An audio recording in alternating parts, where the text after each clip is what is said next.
Hey guys, I'm going to show you how to change out the water heater anode.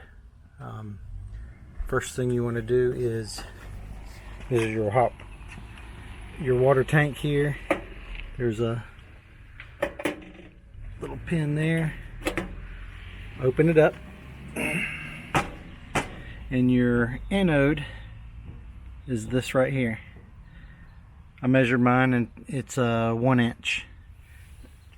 1 inch size socket was what you need.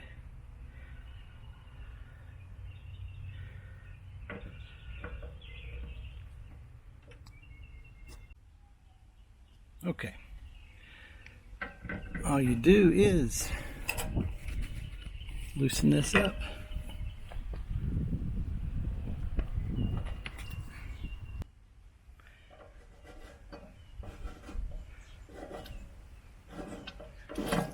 Water is going to come out.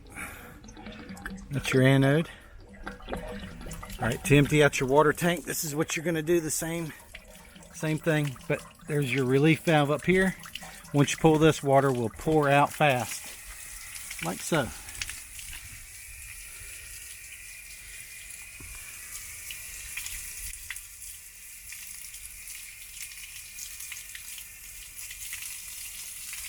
And we'll inspect the anode here in just a minute. Here's what the anode looks like. What it does is collect all the minerals from wherever you're hooked up the water.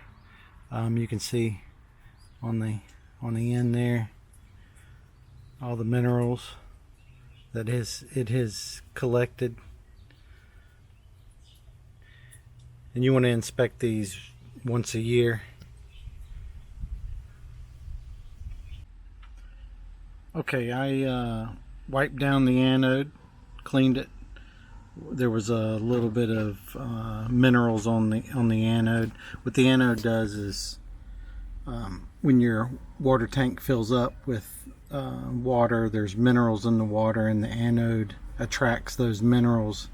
And instead of corroding your tank, it corrodes the anode. So it's like the first thing it attaches to.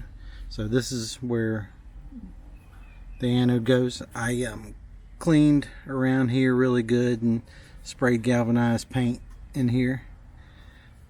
I shut the relief valve off, just screwed this on snug, and it should be good to go now.